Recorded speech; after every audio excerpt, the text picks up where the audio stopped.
Hey, Story Vault was huge. Great. Loved it. That was good. That was funny how it went back and forth. Yeah, Huggy did a great job. Yeah, it was very good. And then this week we got the fight between Tammy Sorocko-Benjamin and the Southside rapist, Dennis Rabbitt. So if you don't want to hear the whole thing, you just go to episode 2 or episode 1, part 2. But Huggy just put out the fight, which is pretty cool. That shows a strong determination and will and just power woman. 14 years old. Tammy Sorocko, 14 years old. Big old goon, Dennis Rabbitt come in, Southside rapist, terrorizing South St. Louis. I thought it said Southside therapist. She's a little bitty thing too, man. She's a little bitty thing. Fought that big fat dude up. Big fat pervert got taken down. Yeah, I love it. She took his ass down. She this said, Story Vault was a good idea by you. So we're sitting here with Tammy Benjamin, who is considered is the youngest victim of the Southside rapist. We're here and she's going to tell her story, which is pretty fascinating. You can start out and tell us whatever. We'd like to hear how it's when you came home, or how it first started, or who you're with, if you're alone. Just go ahead and just tell your story. Yeah. So it's so funny what I remember very clearly, and maybe the details that have stuck with me over the years. The night that this happened, that day I was at a high school hockey game. I was 14 and a freshman in high school. And so in the afternoon late afternoon I went to a hockey game, high school hockey game, and my freshman boyfriend and his dad took me to that game, and they're the ones who drove me home that day or night. And that boyfriend walked me to the door, and I unlocked the door with my key, because that was always a question: was the door unlocked when I got to the door? And I remember getting my key out and unlocking it. And he walked into my front room, the living room, and said goodbye, and he left. So that night I was supposed to go babysit for a family that was supposed to pick me up at a certain time. And I don't remember what time it was, but I think I had about an hour maybe to get ready. So change my clothes and pack up a bag. And I left the front door open. I was, preparing to leave, and I wanted to make sure that I wasn't, that they weren't waiting for me, and I could just look out and see them waiting for me to pick me up to babysit. So I went into my room. I think I changed my clothes, packed up a bag of schoolwork and whatever I wanted to take over there for the night. And I walked out of my bedroom. My bedroom light was still on, because when I walked out, and I don't know if I've ever mentioned anywhere, if it's ever recorded anywhere, we had this little tiny 2-bedroom city house. So from any point in the house, if you peeked your head out the door, you could probably see the front door. So walking out of my bedroom, kind of peeked around the hallway. Started to kind of just walk around that hallway into the living room to put my stuff down, and I saw him standing there. And just as soon as I saw him, he physically turned me around, and his first words were, "Are you expecting anyone home?" And I said, "No." I was in shock. My first thought was, this has got to be a joke or somebody that I knew. We were kind of a little bit of a social house. People would come and go, kind of. I knew my dad was out of town. He was deer hunting. My mom was kind of out of town. She was in Cahokia, Illinois for the night. Not the night, but for the evening. She was making my costume for the High School Musical. And in Oklahoma. And I was in the dance chorus. But so, I'm trying to think to myself, this could be a number of people. Was it my brother, who's 10 years older than me and fit the build and description? Kind of, very vaguely. And was it one of my brother's friends? And oh my God, that's kind of what I thought. I was like, this is my brother's friend, and he's trying to get in the house. He's in trouble. He stopped at our house. He needed help with something. Or this was my neighbors who I knew really well. So in a split second, 12 people popped into my head. Who could this be? Absolutely thought I was safe until he said, "Are you expecting anyone home?" So I kind of felt like he was holding something against me, but it turns out that was probably just his hand. Again, this tiny little house, there wasn't far to go, maybe 3 feet before he pushed me back into my bedroom. The light was on, so he knew that light switch was right there. He flipped it off, and I immediately thought, okay, I know what's happening here. I'm in trouble. And this guy might be okay because he doesn't want me to see his face.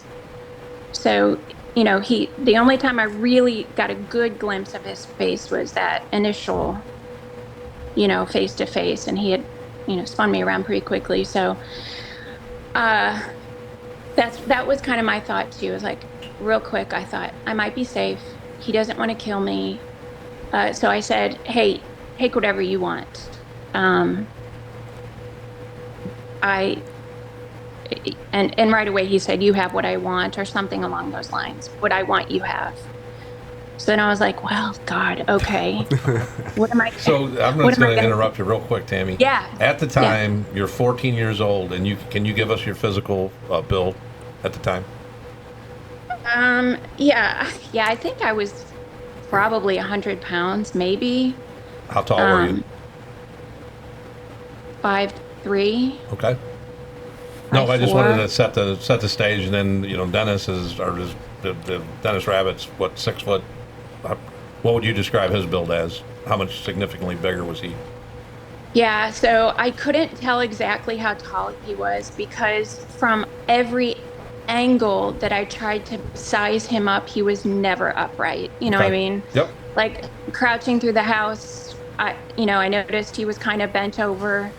In the dark room where we struggled, there was no way I could tell how tall he was. And he had a pretty medium build, just super generic build. Okay. So he's got you in the bedroom at this point. He pulls you back into the bedroom. Yeah. So he pushes me back in there, and now I know I'm in trouble. So I had to quickly kind of decide what I was going to do. Like, and I'm scared because now I know what he's there for. And, I'm young. I'm a kid. This is before I've ever had any kind of sexual encounter. So the thought was terrifying me that he wanted to rape me. And I'd almost rather him kill me at that point. I'm thinking like, okay, how am I going to handle this? So I realized I could take him. I love it. I was thinking, like, I'm full of rage right now because that fear turned into like fury quickly. So I thought, what have I got to lose? Let me see where I can take this guy. And so I kind of felt him. I'm like, what's going to happen here? I realized that he is completely nervous. I can tell, I can smell it on him, right? Like, or excited. I have no idea. But he's also got a lot of clothing on, like a sweatshirt, layers, sweatpants that were kind of loose, gloves, like work gloves that had little beads on them. So, he's trying everything that he can to get me down onto the bed. And, so I just start kicking. I'm trying to scream. He's got his hand over my mouth. I don't know at what point, but I did bite him pretty hard on his hand. I think that's probably what upset him the most. So I think that came a little bit later. But so basically that's when this struggle ensued, a fight. And, I think had he really been serious, he was trying to do whatever he could to get his pants down and, it was just a lot to coordinate, and he was not able to do all that. Well said. A lot to coordinate. That's A lot what going on. lately, yeah, right. I mean, on a So- good day, it's hard Yeah. to get all that together, but So is he Yes. striking you at all, or do you start the striking? Oh, When you yeah. struggle, No, I does he would- strike you, or do you right away just start kicking and anything you right. can? Yeah, no, it was me. I was starting to struggle more, I think, because he was so distracted with trying to get my clothes off and get his clothes off, which he did. I mean, I ended up completely naked pretty early on. But and I had a belt on. So through that whole thing, I was trying to fight him, but he got the belt off. He got the pants down. He got everything off. The trick was getting his clothes off, because I was no help to him in that area. So with all of that, and he could not even, he wasn't even close to being able to perform anything. So Right. he tried everything. He tried to get his face everywhere he could. He tried to get, he I think maybe if he could have, he would have. But Well, he had me in every position. So I was face down at one point. I was face up through a lot of it. He was trying to get my head down there, but nothing was happening for him. Sorry to say, buddy, but I did see an interview where I read some things that he tried to go. He actually tried to give oral sex to his victims. Yes. I thought that he was yeah. actually pleasuring them. But for Yeah. you saying that you got, I didn't know that he got that far with you. But I yeah. know I saw an interview with him while I was. I saw the guy that director of security for Anheuser-Busch got a camera into his jail, and he interviewed him, and he says that he always would go the other way when someone put up a fight. And he asked specifically about you, and he said, I did everything I could to fight her off and get the hell out of there. So that's not exactly true. It sounded like you put up a good fight and he ran away right away, but that isn't true. So you fought him for a little while, obviously. oh yeah, obviously, yeah. I mean, I was. The fight went on. I don't know how long it actually lasted. That's a really good question. At least 15 minutes. Oh It could have my been. gosh. No, I was waiting for you I'm to say not sure 4 if it- minutes. Yeah, I you thought, know? yeah. No, I'm not sure if it was 20 to 30, but it was at least 15, because, all of that had to happen. There was a lot of negotiation going on. So, several times he asked me to stop fighting. Okay. Yeah, and I think, part of him might have been feeling kind of bad, but just because he was like, please stop, stop moving, stop doing this. And and it got violent. He was probably upset with himself. He couldn't get it up. I was fighting him off. At one point he had me on the ground, like stomping on me like I was a bug, trying to get me to stop moving. Holy crap. Like kicking? You said Yeah, stomping him? like stomping. Wow. Just to probably try to slow me down. But I had all this adrenaline. I made up my mind that I wanted to send this guy packing. So this was just my goal. And I didn't get to a point where I thought he could stop me. And maybe I thought I could get out. Maybe, I don't know. Maybe I thought I could escape the room. But at one point during this long struggle, I pulled a necklace off of his neck and threw it. So he tells me to stop, or he says he's going to stop, and he says, put your face down and do not look up. So he gets up, I put my face down, and he got up and turned my bedroom light on, and he's looking under the bed for that necklace. He's looking all over the place. And we have turned this room upside down, like furniture everywhere. So then he says, don't move, and he leaves the room. And I thought, oh, Jesus, let me get out of this room. But again, this house is so tiny. It's a trap. There's no way I'm going to get out and I'm naked. Where am I going to go? I thought, I wonder if I could beat him. And as soon as I thought about just bolting for the door, he comes back in, and he turns the light back off, and he had a knife. So I think. Now, is he bloodied at this time? Because he said you bloodied him. Oh, Yeah. your face is still down, or do you? No, yeah, my face was kind of down. I'm kind of like, what should I do? But he comes back, turns the light out, and I really didn't get a good look at him again.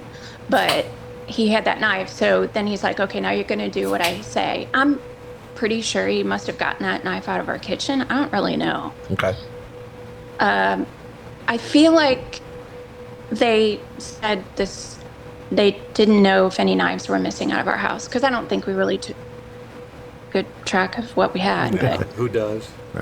right, like which knife would it have been? Yeah. That was a steak knife with the. Nice and knife. Nobody knows. Nobody knows, but that's my assumption anyway. So I'm he nervous came back right now in. still. I'm nervous too. I'm like freaking out listening to this. Too. Yeah, this is way more. I didn't know that this fight went that long. No, I'm You got us because we're all nervous hearing this story, and it's Oh, 30 I'm getting years old. angry too. Yeah. Yes. well, honestly, I feel like. Well, we can talk about it later, but at the end of the day, it was kind of anticlimactic. Like, okay, that happened. But I was, Oh, really? Hey, well, I was so young. one of the Like, interviews that I did, or I saw the interview I did see earlier, he said that most people just caved to him right away. They just fall right apart. And one of the stories, he says he went into a Southside house, went upstairs, asked the mother if anyone was home, and she said her daughter was in the basement, and she complied and brought him to the basement, and he raped the daughter. So they didn't know the fight, like you learned to fight or told to fight, but anyway, that's Tammy, I want kind of to. crazy. That is crazy. I want to touch on a word you used and see if you can expand on it. Negotiations. Tell us about Right. negotiating with the Southside rapist. And I wanted to expound on that little question. Yeah, from the negotiations is what kind of language are you using, and be honest, and what kind of, because he says please. So please to me is, he's trying to be nice. Are you trying to be nice back? Are you what kind of language? Was it up are and you down using? like a roller coaster? Nice sometimes. Tell us about the negotiations. Yeah, I think the real negotiations came when he had the knife, and that ended up working out in my favor, thankfully, because I was like, okay, great. Now I really have. I'm up against him and a knife now. What am I going to do? So at first I was like, okay, I have to be still. Now, part of the premise of me fighting him was he didn't have a weapon, and I thought I could take him. Well, now he's armed. So he's got this knife, and I was like, okay. I told him, okay. So he can't get it up. He's still struggling to get his clothes off. And I decide while he's trying to get his clothes off that I'm going to kick him again. I'm going to do whatever I can. And I'm going to keep putting up this fight and struggle. And that went on. And I would negotiate again after he would kind of get the upper hand again. I would say, okay, I'm going to lay still. I'd lay still again, realize, nope, you still have the upper hand, girl. Go ahead and kick him again, So I'm trying to kick him in the balls. I'm trying to do whatever I can. And I don't know, 3 or 4 times we went back and forth with him saying, hold still or I'm going to kill you. Hold still. Okay. Yeah. And I would say, okay. And this went back and forth 3 or 4 times, maybe 5 times with the knife. And finally, I just broke that knife. He got it close to my neck. At one point, it was on my back. So he had his, I think his arm was under my back, like with the knife while he was trying to get his pants down, or I don't know what he was doing. But the knife was on my back. Then he had the knife to my neck. And I think that's when I was like, oh, hell no. So I just pulled that knife away and just broke the blade right off. And probably within seconds, he said, okay, ma'am, I'm going to leave. He called me ma'am. Well, he did say he didn't know No, that you were He did- 14. No, he didn't, right. He did not know you were 14. and you didn't fight like a I mean- 14-year-old either. Well, that could be argued. I was dumb enough to fight him, I think. And that's what it, and I'm not trying to say that in a negative way. I just think that I had 14-year-old naivete. And that's what, I mean, I always talk about my dad. This could all be about my dad. A podcast about Steve Sorocko.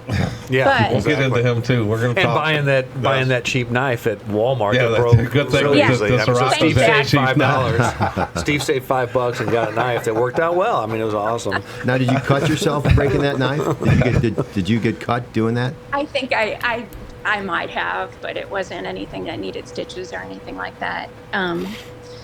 But yeah, at that point,